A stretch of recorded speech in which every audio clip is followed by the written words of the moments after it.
All right, it is 2:03, and I will open the subcommittee work session on HB 1540. I think we'll be super informal today, and I would love to invite everybody up in a moment to chat with us.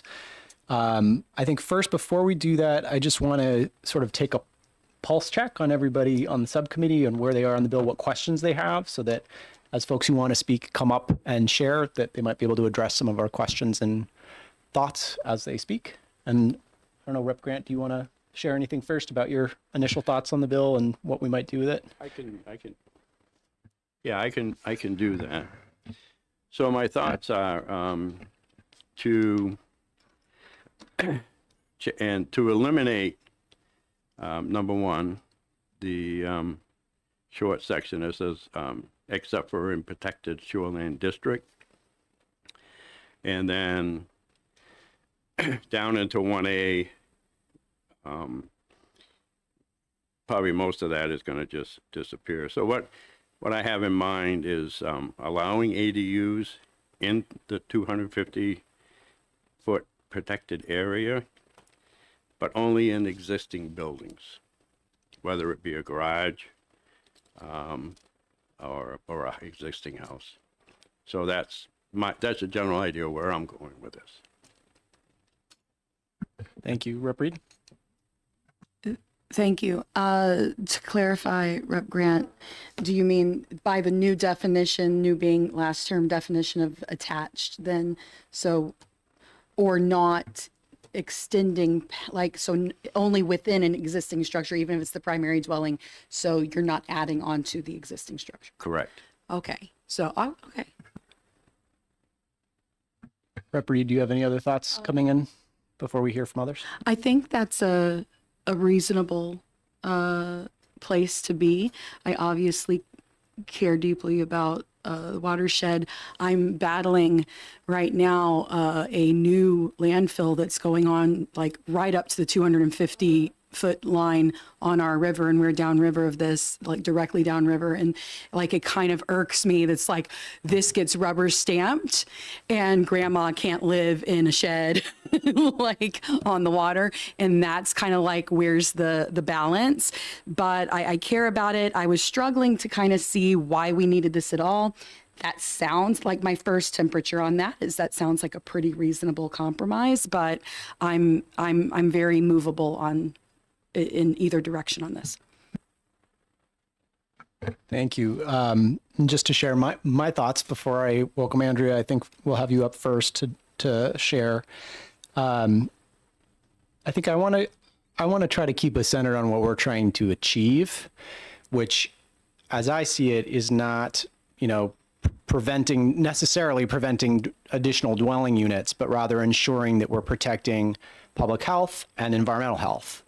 And sort of as I've been going around and around with many folks on this, chatting through it, for me, it sounds like the key issues here are the septic piece and the impervious surface piece. And so, what I'm trying to get a read on is, how do we make sure that we're solving for the real problems here that we've defined, and not just saying like no ADUs because no ADUs. So that's the part I'm trying to get a grip on today. And with that, I'd welcome you up if you want to share first, and I think then we'll have Brody and Jack if you want to speak too. We'd welcome you up as well.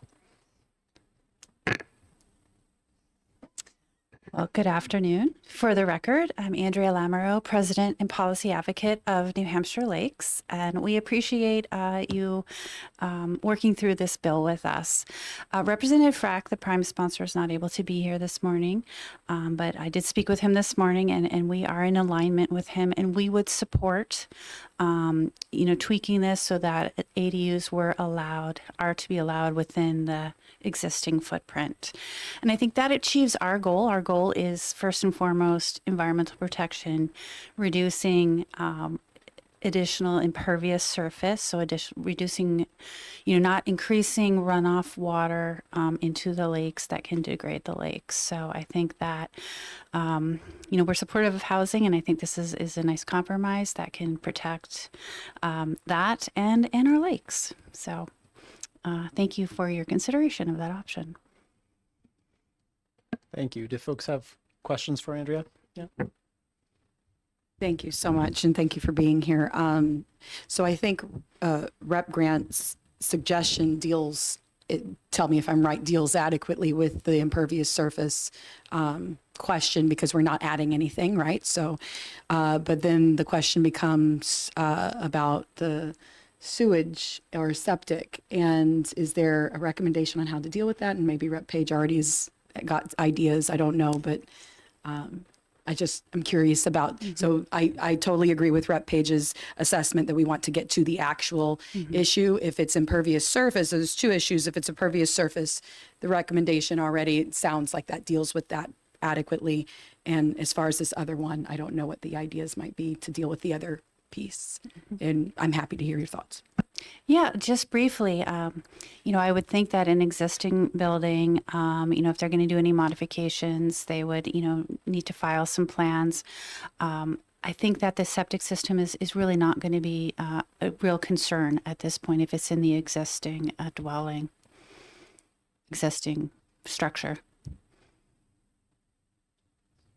Just to be clear, so like, for example, an existing structure that did not have any plumbing at all, like a detached garage that then becomes an ADU and plumbing is added, wanting to make sure that that's safe. But am I right in understanding that the existing guidelines and abilities of the municipality should take care of that adequately?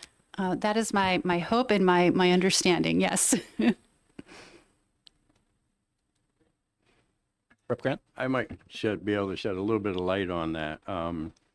When a town issues a permit for an addition onto a house, if they're adding a bedroom on the house, they don't necessarily say that you have to have your system checked and updated for a 3-bedroom from a 2-bedroom to a 3-bedroom, but they can require you to do it as have a design drawn and approved in case that one fails.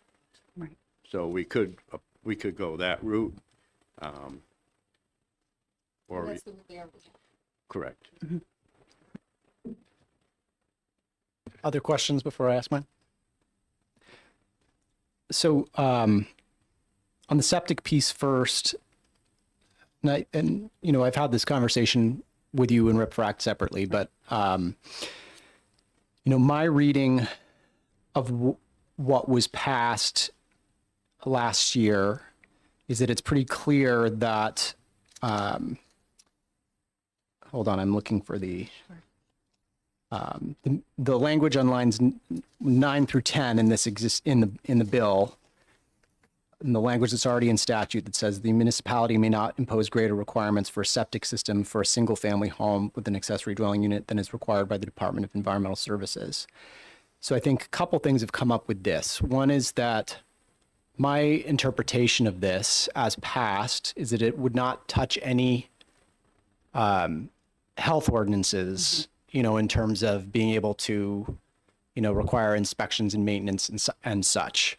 Now, I know others have come and said that that's confusing or that they're not sure how to interpret that. So I guess my question to you would be, what is your interpretation of that? Do you think language there needs to be tightened up as we're looking at this? So just posing that as a first question to you. Right. Thank you for the question. Yeah, our interpretation of this, the municipality may not impose greater requirements for a septic system, is really on sort of the design and construction and installation, not the ongoing maintenance and inspection. Thank you.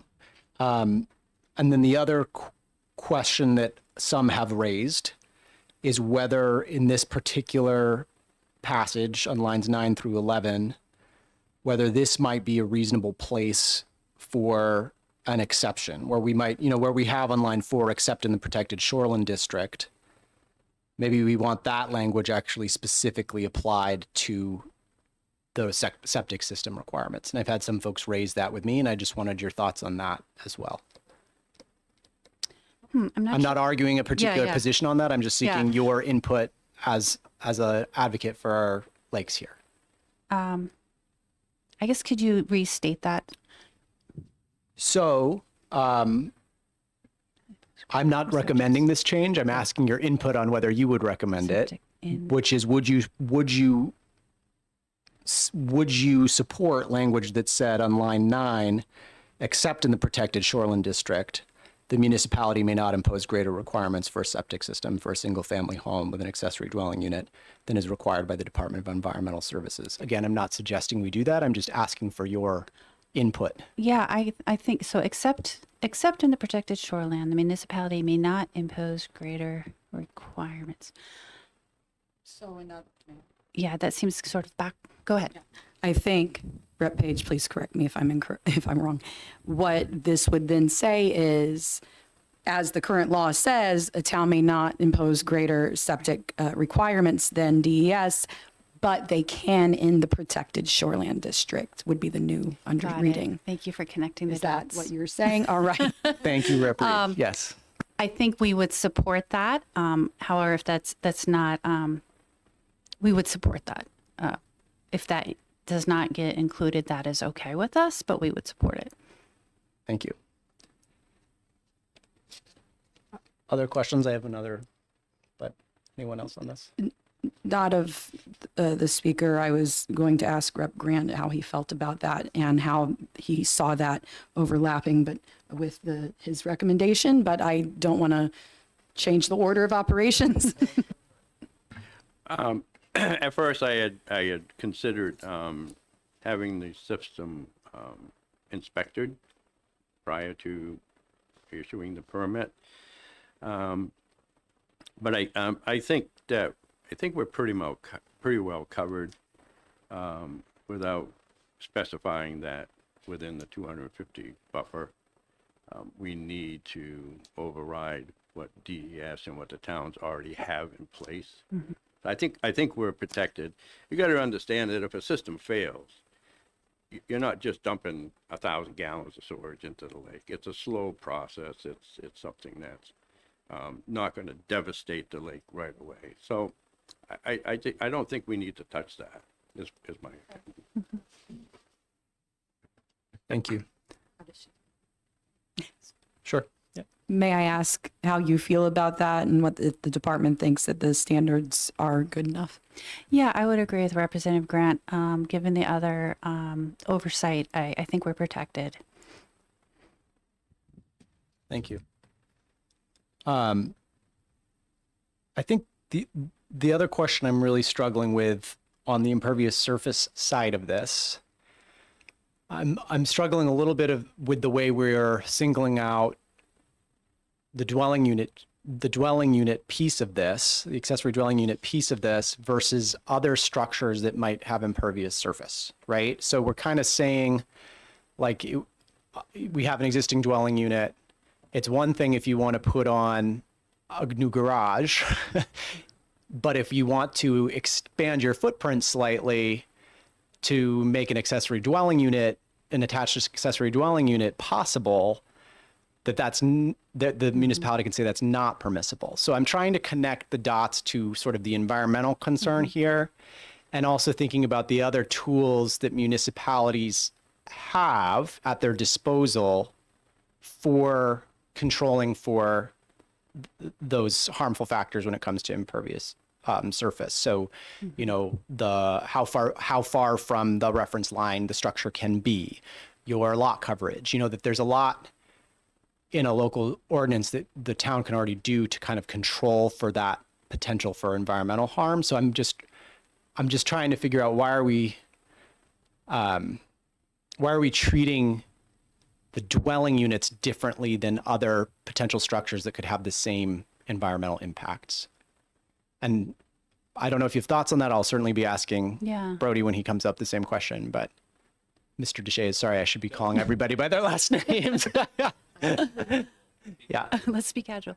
You know, that is a good question, and I'll have to think on that a little bit. I think, you know, again, we do, for the health of the lake, we do want to limit additional, you know, impervious surfaces.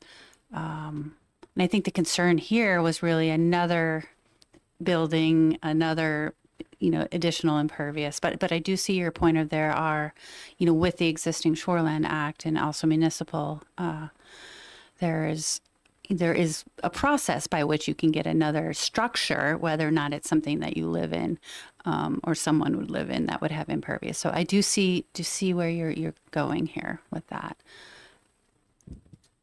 Thank you. Ellen, excuse me, Rep. Reed? Getting real casual. I know. I actually corrected someone when I was chairing a subcommittee. I'm like, no, you will refer to her as rep. Unlike me, I know. So, I mean, this is kind of just open discussion. I'm going to approach it like that. So you, if you want have something or anyone here. So if we're saying that the DES standards are enough, we don't need to have towns require something more than the DES standard, which is what I understand you said a minute ago. And then we're saying that, well, towns can approve some structures, but they want in this, it seems like the towns want to specifically single out dwelling units.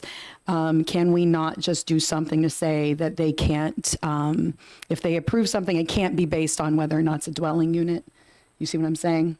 That their approval process within the 250 has to be the same. It has to be regardless of whether it's a dwelling unit or not. You see what I'm saying? Well, I think that's what we said originally. So what we said is any existing structure. So if you have an existing garage and you want to turn that into an ADU, it's already, the imperviousness of that area is already there. You're not adding to that. So that's why we're dealing with existing structures and not increasing any footprint. And moving forward, though, we're talking about what's approved, new things approved. And if a town can approve a 800 square foot garage and they have the ability to approve it within the 250, and the septic is already covered under this, the current law, then why should they have the ability to say, we'll approve the garage, but not if it's an ADU? First of all, the town can't do that without DES approval. So you have to go through anywhere from $20,000 to $40,000 engineering process in order to get DES approval. Then the town can approve that building, that 800-foot garage, 800 square foot garage, but they cannot do it on their own. Am I answering your question in a way? I mean, yes, but I'm still confused as to the as to what the situation is, because I'll be quite honest, 4, 5, 6 years ago when I first did the first ADU bill, and someone, I believe from this group, had approached me about this issue, and I looked at the law, I'm like, no, it's covered. You can't do anything within 250 feet anyway, is what I thought when I put that in. So I'm still struggling on what exactly, under what circumstances, we have structures within 250, right? So how did those get approved, presuming they were built after the regulation, and how are things further being approved from here on out? Rep. Grant. By spending an awful lot of money. Seriously, you're allowed a certain percentage of, say you got a lot, and say that the majority of the lot is within 250 feet. And there's an existing structure on there, but you want to tear that down and build your $10 million cabin. But anyway, so when you go through DES, there's only a certain percentage of that piece of property can be disturbed within that 250-foot area. So I don't, and the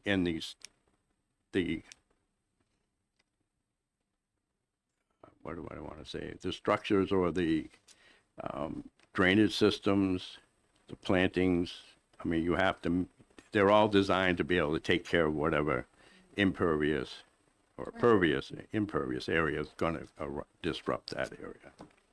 So. And just to wrap that up, sorry, we're just going back and forth. And I support all of that. My only I'm still confused as to what is being allowed and what isn't. And my only point is, as long as the septic is covered, the impervious surface should be handled by the town, regardless of whether someone's living in it or not. And that's my point. And I understand what you're saying about the existing, and I totally agree with that, but I mean moving forward. I guess I'm a little confused because in existing can be existing structure, period. It's not dwelling. It can be turned into Right. a dwelling. No, I mean. Existing meaning as of the passage of this bill, what is currently built versus if the town were to approve something else within the 250, like a garage, then the town can't say, we would approve the garage, but the same exact thing, if it's being lived in, we will not approve. I'm just saying they can't be biased in how they approve that based on whether or not it's a dwelling unit. I would believe they could. I'm suggesting that perhaps we take that tack in this and say, fine, you can prohibit a new structure based on impervious surface in that 250.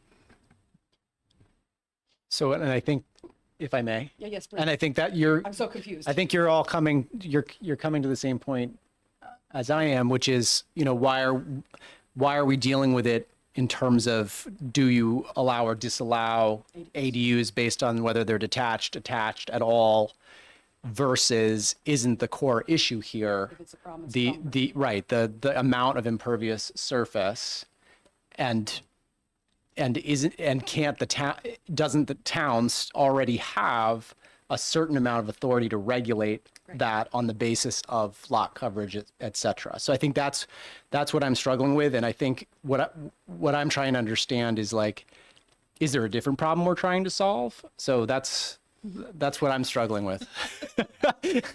Is there? And I'm going to Ms. ponder Lamoureux, this. you are welcome to chime in now, and you're also welcome to come back up as Yes, conversation let me continues. think through this, and I know we have other folks that Yeah. have input on this as well. Great, thank you. Mr. Deshays, would you like to come and say your piece? Thank you. Let me get to the mic first and do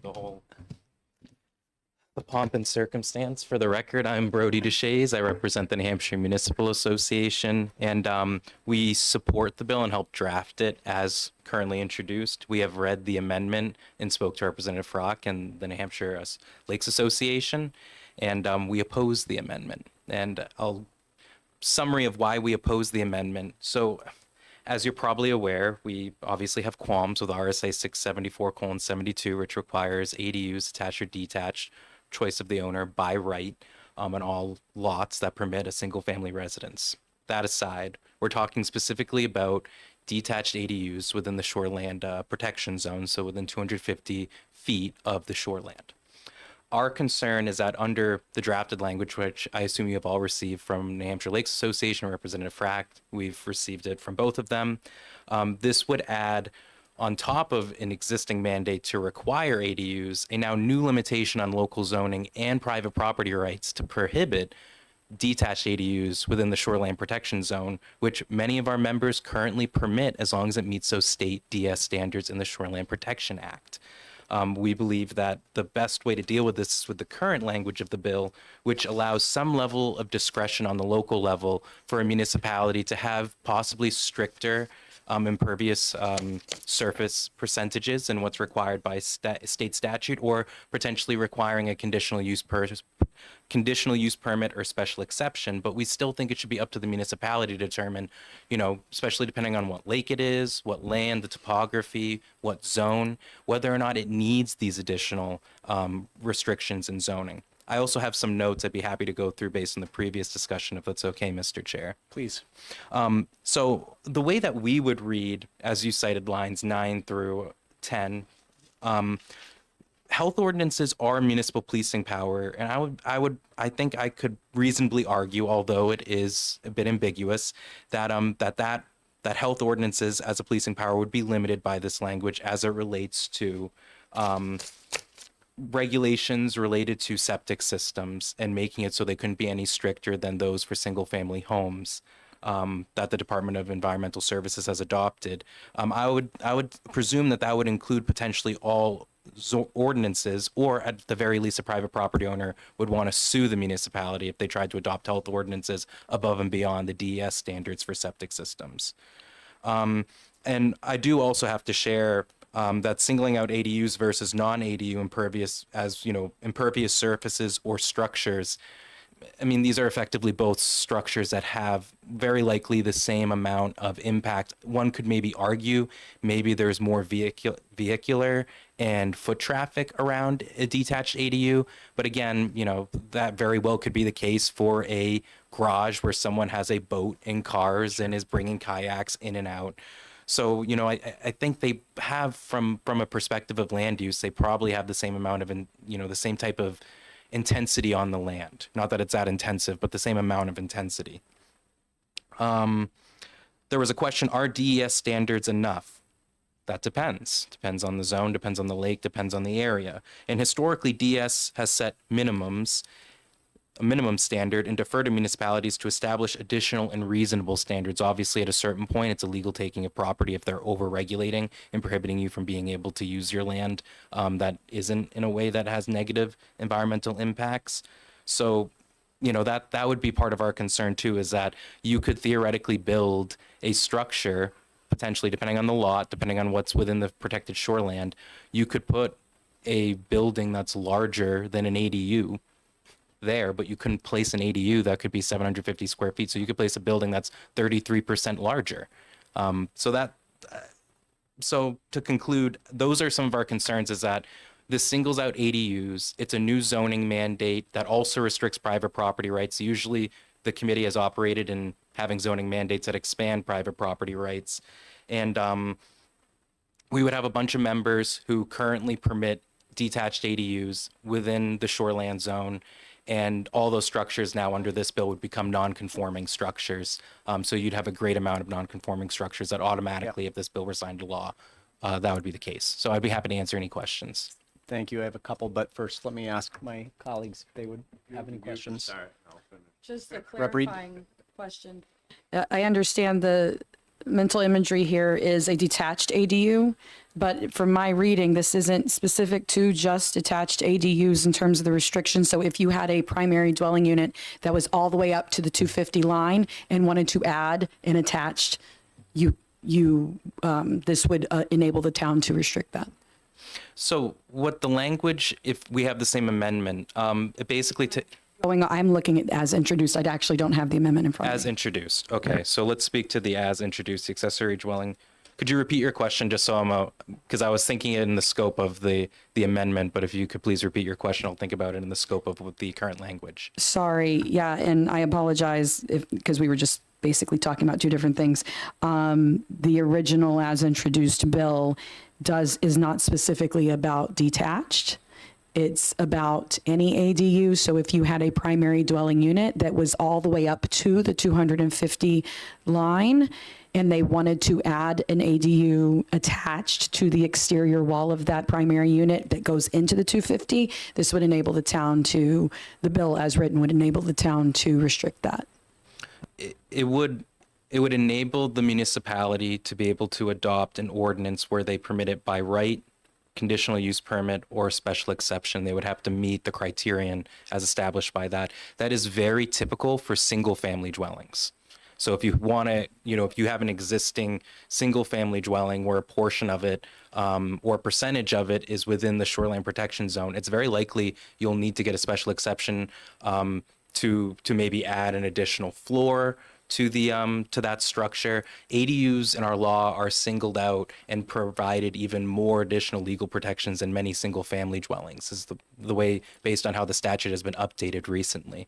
So we would view it as, in many ways, the current language would be kind of bringing ADUs in line with the way many single family homes are treated under zoning within the shoreline protection zone.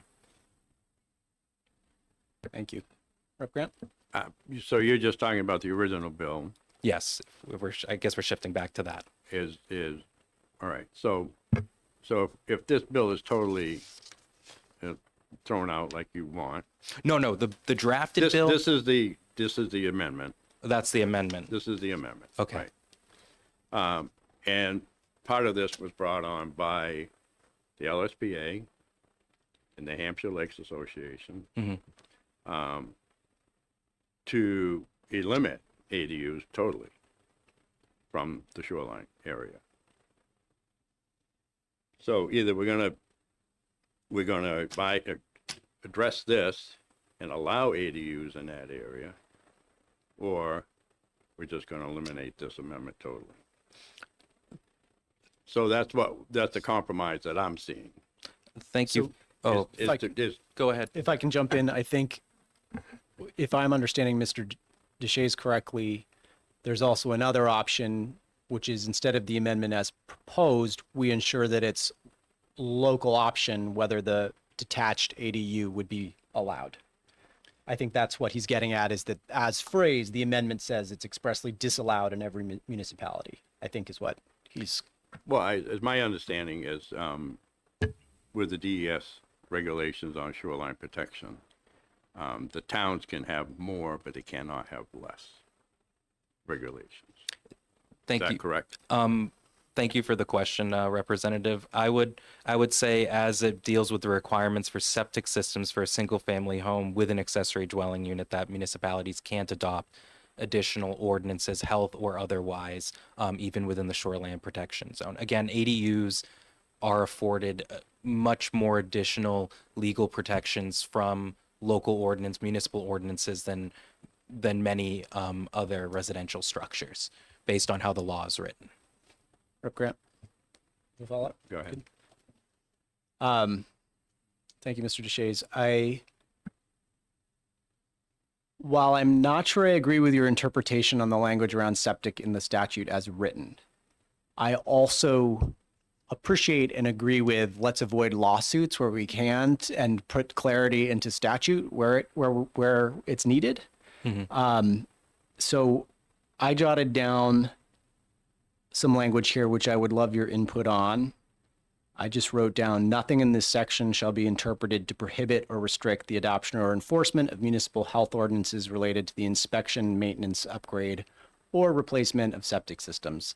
Something along that line added to the bottom, and I would welcome workshopping of that language, but with something clarifying like that, which doesn't change the legislative intent, but may prevent unnecessary lawsuits by landowners, would something like that potentially work for NHMA? I, don't have it actively in front of me, but based on the concept, yes. And we did a lot of advocacy in the Senate and on the House side advocating for it to be clear that health ordinances could pertain to those subsurface wastewater disposal systems. Or I think it's also important that potentially that those health ordinances be related to more than just wastewater, but also where someone is getting their water too. Okay. So I think it needs to be a little bit broader, but I understand we don't want to make it the whole any health ordinance, but we want to make sure that they're, safely getting water from a safe source and that they are safely disposing it and that it's percolating into the ground and not impacting the water bodies or the aquifer below the, not just that structure, but several structures. Thank you. And then I guess the other question I have is around, so I think we're in a situation where in many ways we're in agreement on some of the problems that I was flagging in the amendment here. Is NHMA's support for the original bill essentially just because, not to do with environmental protection, but just because you want to provide municipalities with the ability to determine whether or not ADUs will be allowed, period? Like, I'm just trying to understand where NHMA's support for the original bill as introduced So lies. thank you.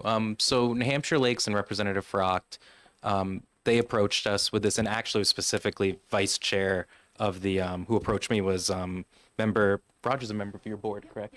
Yeah, member of the New Hampshire Lakes Association Board, Roger Murray, who's a Wolfboro resident and vice chair of the Wolfboro Planning Board. I know him quite well, and he reached out with, there was an earlier variation of the bill that that was very similar to the amendment that I believe all three of you have now today. And we raised our concerns with the fact that we have members that permit ADUs within the shoreland protection, detached or attached, or in some cases, both. I can even say I've reviewed towns around Lake Winnipesaukee. An example is the town of Tuftonboro.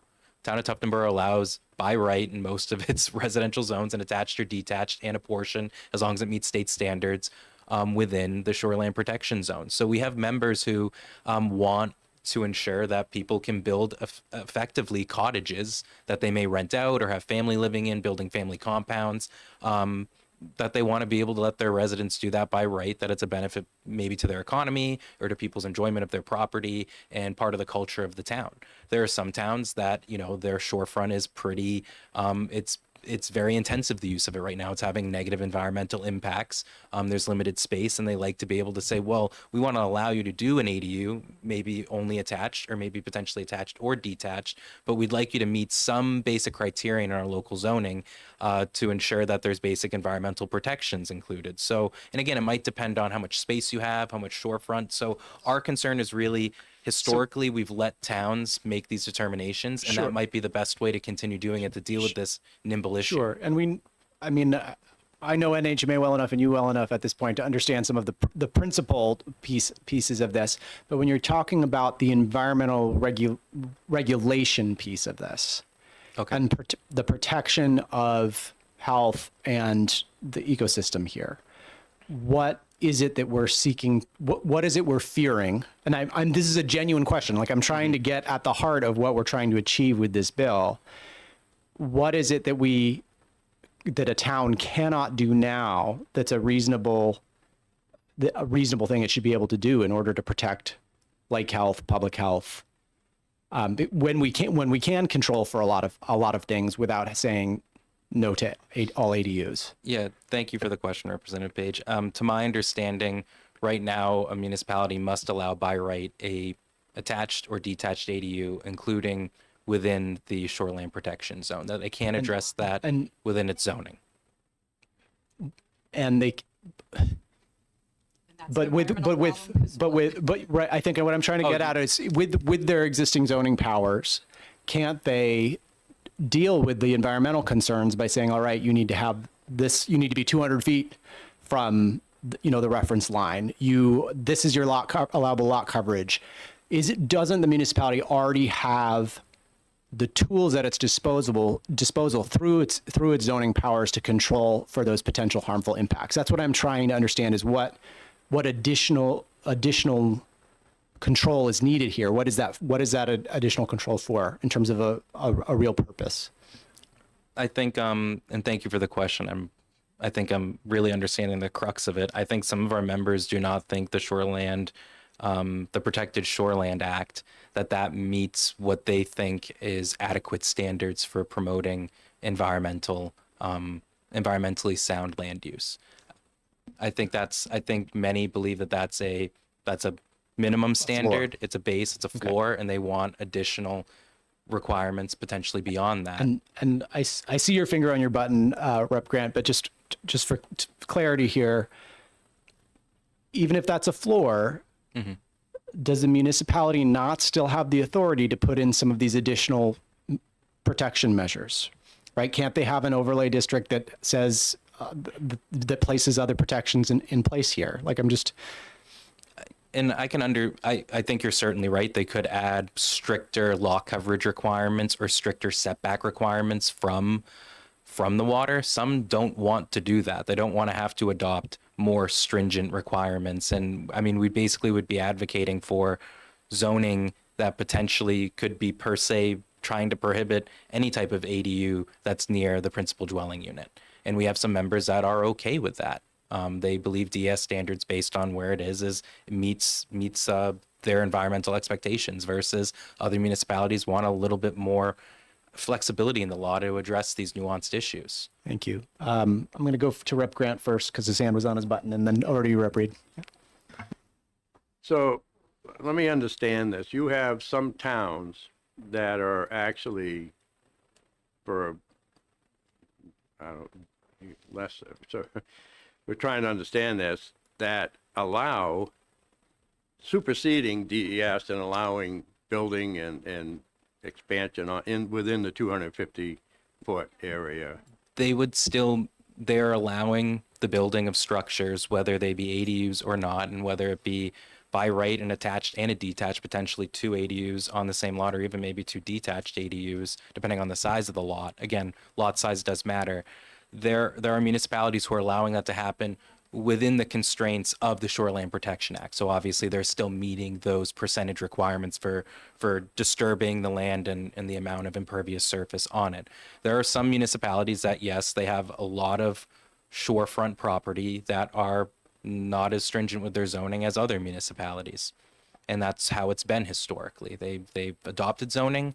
They have very minimum requirements in their zoning. They like having local control over their zoning. And they think the DS standards meet what they want in their, what they want for environmental protections enabled in their zoning. Thank you. Rep. Reed? Thank you. So as I understand your answer to Rep. Page's last question, towns have the tools at their disposal to further protect from any impervious surface construction in that 250 feet. But, and I'm going to paraphrase because this is what I understood you to be saying. Tell me if I'm incorrect. There are some towns that don't want to use those tools and be more restrictive, but they want to single out ADUs as something that they can control while they don't want to be more restrictive in general with any building. Close that. I'll let you close that and I'll answer your question. Okay. I think, and I appreciate you asking the clarifying question because this is really the crux of it's almost the inverse. We have members who are okay with any type of structure and don't want to have to adopt additional lot coverage requirements or setback requirements as long as it meets the DS standards. It doesn't matter if it's an ADU or some other kind of outbuilding. They don't want to have to, because under the amendment that you have in front of you, they can't allow detached ADUs or any ADU that's outside of the existing footprint of a structure that's a principal dwelling. Yeah. So that is an issue with the amendment. Yes. But for those particular members of your association, they would not see the need for the bill as introduced at all. Is that correct? No, those members wouldn't see a need for the bill, but there are other members who do want to be able to require conditional use. And those members have at their disposal these other tools to control for those same impacts. Correct, but it doesn't allow it on a much. It would be either you blanket adopt these types of lot coverage requirements where you would be saying no to ADUs in a lot of zones, where instead they want some more flexibility to be able to take these cases case by case in front of the ZBA and determine, is this a reasonable use under the special exception, for example? So rather than making it a black and white, either you're going to adopt zoning ordinances that are very restrictive, or you're going to allow, under the current law, just about anything. What's in the bill currently is saying a municipality can adopt some reasonable criterion and take it by a case-by-case basis. There might be some ADUs in the shoreline protection zone where they say that's reasonable, it's very similar to all the other lots around it. It's not going to be too onerous, it's not going to be too environmentally negative impact. And there might be other places where they say this clearly is way too intensive in a use based on how the other lots are being used around it, impacts to the water quality and other things of that nature. So what we're asking is just for a little bit more flexibility and try to defer to the municipalities who have to deal with this issue. Rep. Reed, and then I think Mr. Ruderman, if you have anything to share, I would love to have you up. I don't know if you're planning to speak, but if you would like to, I'd love to invite you up next. Okay, there was a couple things there. So I got a few questions I think are percolating at the same time, so be patient with me. Back to, because I've heard you say repeatedly, we have members that allow this, but that is obviously, as Rep. Page pointed out, not the purpose of the bill. Mm-hmm. And so what we're trying to get at is why towns that want to be restrictive, not the ones that allow, it doesn't really matter about them, are wanting this specific environmental protection when they have these other tools. What I heard you saying is that they want to do conditional use so that it's not a blanket prohibition on everything and they can kind of pick and choose. If they adopted one of these tools, though, would someone not still have the ability to apply for a variance? Thank you. And that's a very good point. It's much harder to meet the 5 criterion required in law for a variance than it would be potentially to meet the local ordinance, whether it's special exception or a conditional use permit, the criterion that they may adopt for that. So what we would be asking is for I mean, we would really be putting private property owners and municipalities in a bit of a bind where, you know, where they either have to adopt stricter zoning and then force people to get a variance, or to allow it even if it has negative environmental impacts. And to us, it might make more sense that there's a middle ground. And the middle ground is deferring to municipalities and using these existing processes established in law and allowing them to establish reasonable criterion that aren't as strict as trying to get a variance. Rep. Reed. Thank you for that. So I think what I heard from you, and kind of almost the inverse that I heard up here, is kind of the same thing that we're all trying to get to, which is, you said when this bill passed, I mean, not this bill, when the ADU bill that passed, it gave extra kind of rights to ADUs that even single or primary dwelling units don't have. For the record, if NHMA had supported the original ADU bill, that wasn't in the original one. However, so I agree with, you may be shocked, I agree that there shouldn't be extra protections for ADUs beyond what we do for single or primary dwelling units. But what we're saying is we don't want garages or sheds or whatever to have extra protections within the town than an ADU. We don't want the town to be able to specifically single out ADUs when they're allowing other things, if there's no other impact other than if the septic or whatever is covered, the water's covered, which I think Rep. Page is working on, and if it's the same impervious structure impact. So is there a way we can get to both and just basically say at the same time, we don't want to give extra to ADUs, but we also don't want you singling out ADUs? And if this is one of the paths forward, I would recommend, by the way, adding minimally restrictive to that language. But do you see a way forward to basically level the playing field across the board so that we as the state are not giving extra rights to ADUs, but you all as the towns are not giving preferential treatment to non-inhabited structures? Thank you for the question, Representative Reed. So I think a key thing is yes, that I'm totally clear and understand what you're requesting. I haven't seen a case where municipalities are providing providing extra deference in their zoning to non-habitable structures. Usually it's the opposite, because they're trying to incentivize habitable, you know, they want more places for people to be able to live for the most part. And they, you know, if you're going to build a structure, you're going to provide some kind of special exception, you'd probably prefer it to be a useful structure that someone can live in versus just a large storage building. With that said, though, I think you could just add to the existing bill some language that just says, you know, you can't adopt stricter requirements for a conditional use permit or a special exception for an accessory dwelling unit than other similar structures.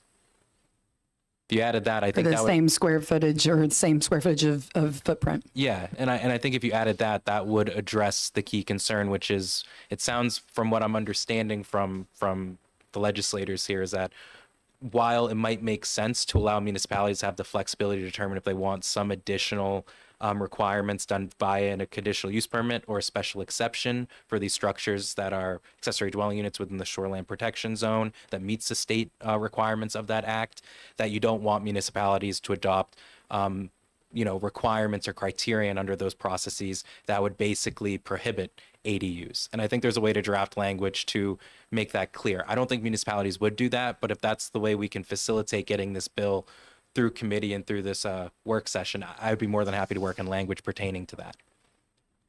Thank you. Any other questions for Mr. Deshaies?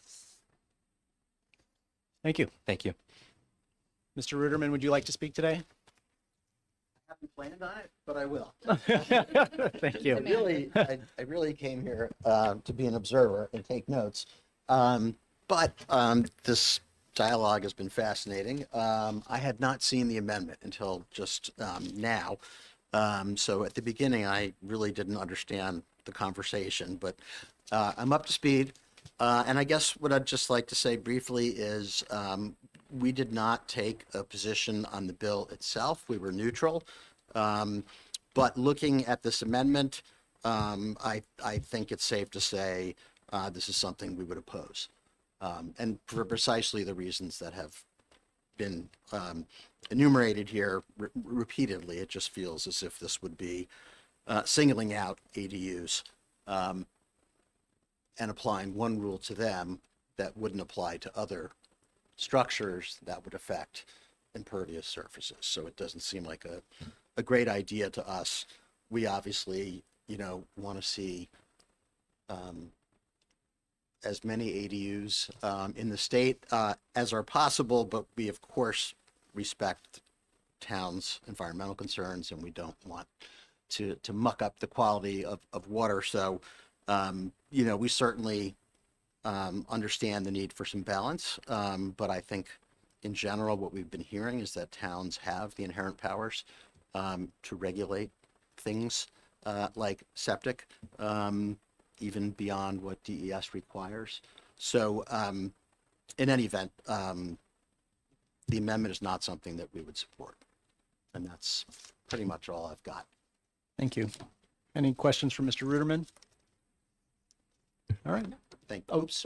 yes, Rep. Reed, under the by- wire. A by the way, favor. I forgot to say, for the record, Jack Ruderman for New Hampshire Housing. Thank you.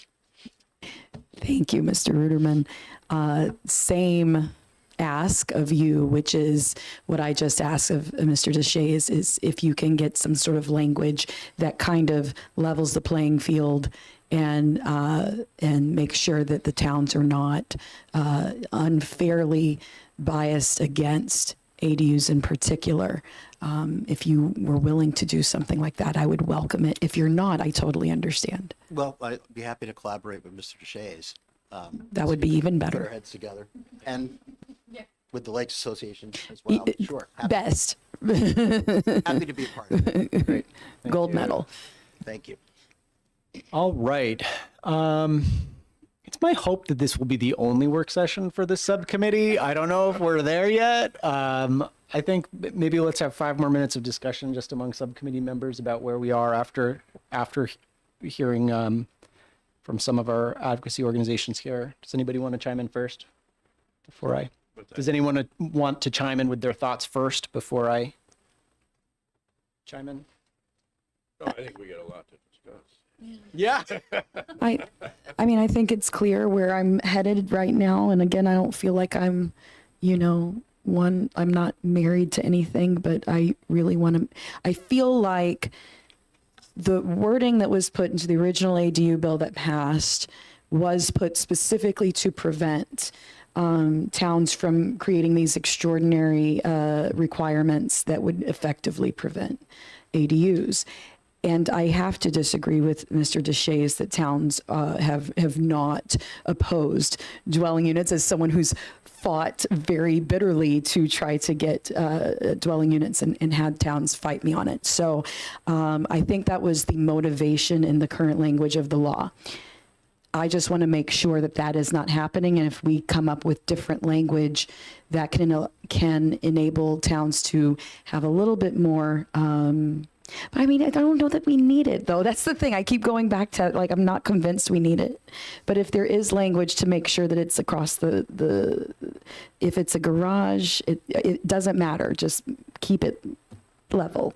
And if there's language around that, then I'm leaning to being okay with that. But I'm really looking for both of your input, especially you, Rep. Page, since you haven't weighed in. Rep. Grant? I think when we first started this, that's what we were trying to do, because this amendment was eliminating ADUs within the 250 foot.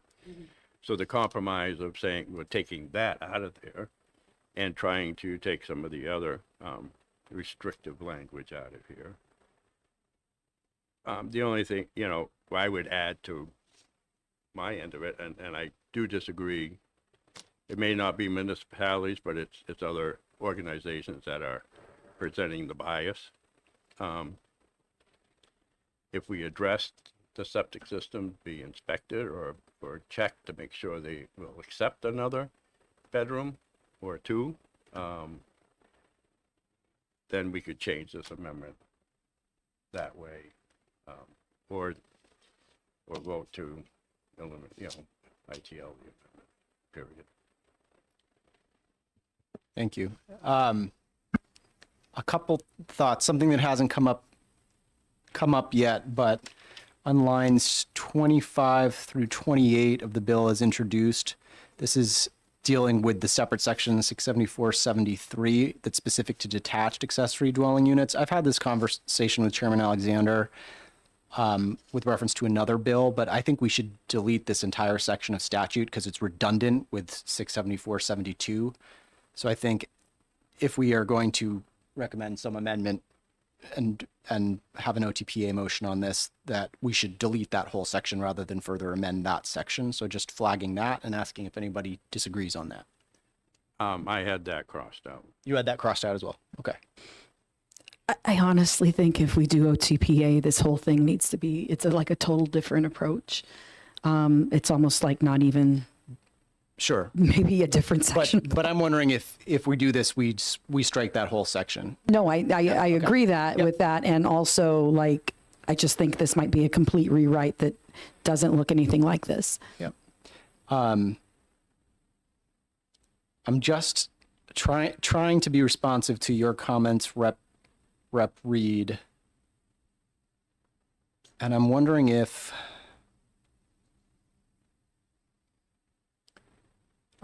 there's something here where we could create symmetry between the way ADUs are allowed, as a matter of right, conditional use permit or special exception, and somehow, I'm almost thinking about the language in the manufactured housing bill that we have before us this year that sort of seeks to ensure parity in the treatment. I don't know if that's viable, but I'm just putting that out there as a possible path where we're saying, if you as a municipality have a very good reason for restricting this to protect some public good, public health, environmental health, then you should be treating all structures in this zone with similar impacts similarly. I guess that's what I don't know if there's a way to do that, but that's where So my head is I have going. the language from Institute of Justice that did the exact same thing on the extraordinary restrictions bill last year, HB 410. And it was essentially that this is like, if you do this, it basically, the burden that it's going to be, it has to be for health and safety. And the burden of proving that is on the town, and it has to be minimally restrictive. And it's language that works in other states. So I can grab that language too, and maybe between whatever they come up with and whatever we can come up with. Is there language in RSA that specifically around how the towns approve all the other structures? Is it by conditional use? What is it currently? Locally, yeah. You want to comment on that? I think I know the answer here, but yeah, go for it real quick. Yeah. Thank you, Representative Reed. So conditional use permits are under the Innovative Land Use Statute, RSA 674:21. Special exceptions can be adopted as part of ordinances under another statute I'm forgetting off the top of my head, but essentially the state has enabled municipalities to have these types of additional approvals and to have local criterion. And by right, as the municipality says, it's in the, the table of uses, it's permitted. You're allowed to do it by right as long as it meets other local controls that could be related to dimensional requirements, lot coverage requirements, setbacks, et cetera. So it really depends. Not every municipality uses conditional use permits. It's probably about 50%. Many do use special exceptions.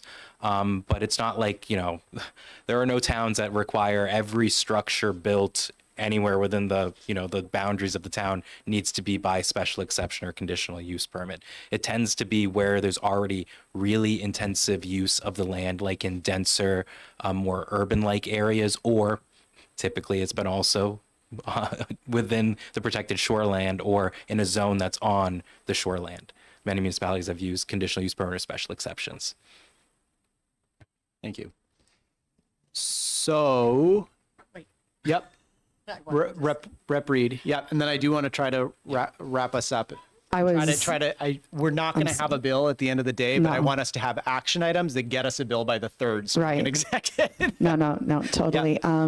So I was actually just kind of signaling to Mr. Deshays to stay put and was going to let you say what you had to say first, but since I'm talking, I'll talk. So is that the same across the board, whether, like, it's the same language that applies to dwelling, like primary dwelling, single family homes, sheds, right? Like it's the same, is that the same language or is it different? So the statute enables, and you can have it address different uses differently. Like, for example, you might allow for a special exception for a commercial use in an area that's primarily zoned for residential.